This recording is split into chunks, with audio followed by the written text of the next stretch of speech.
dương mưa là limit đi ngọt nghĩa cái chia limit x control pi lượt 3 này x độ pi lượt 3 nơi lớn sin x độ lượt 7 có x limit này bao dương chỉnh nút tới riêng mình cầm nọt nó sồn lửa sồn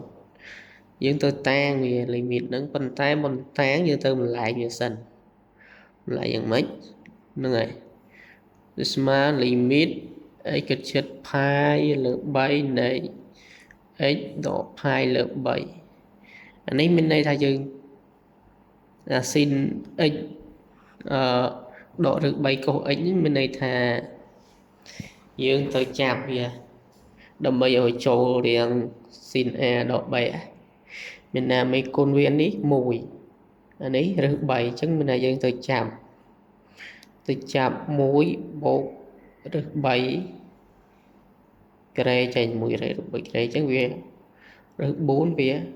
អញ្ចឹងមានថាយើងទៅចាប់2ចេញដើម្បីឲ្យចូលរូបមន្តហើយយើងនឹងអាចតាំងវាបានអញ្ចឹងវាបាន1លើ2គេថាចាប់ឲ្យ2យើងចែកជា2វិញ3ចាប់2អញ្ចឹងឬ3លើ2ក៏xដូច្នេះស្មើទៅនឹង limit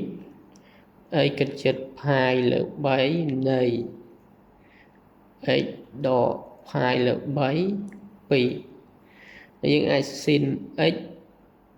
ហើយកុសមែនកុស pi លើ3អីហើយ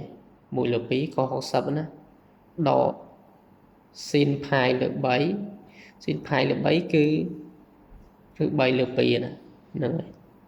កូនឲ្យកុស x ដូច្នេះស្មើទៅនឹង limit x គិតជិត pi លើ3នៃ x ដក pi លើ3អានេះវា sin x កុស pi លើ3ដក sin pi លើ3កុស x វាទៅជា sin x ដក pi នៅលើ3ណាយើងរៀនក្នុងថ្នាក់ទី11ចឹងរូបមន្តហ្នឹង sin a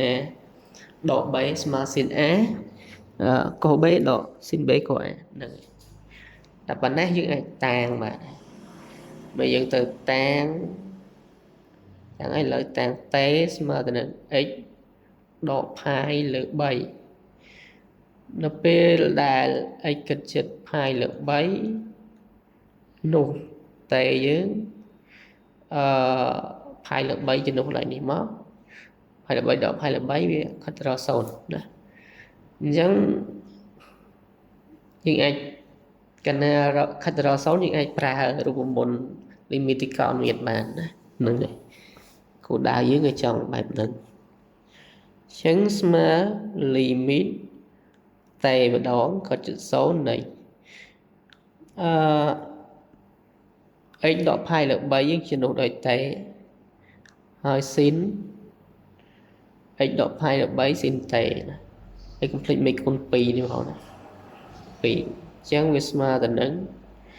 limit តេជិត0 sin តេលើតេស្មើ1អញ្ចឹងវាស្មើនឹង1លើ2ហ្នឹងហើយ limit ហ្នឹងគឺស្មើ1លើ2ណា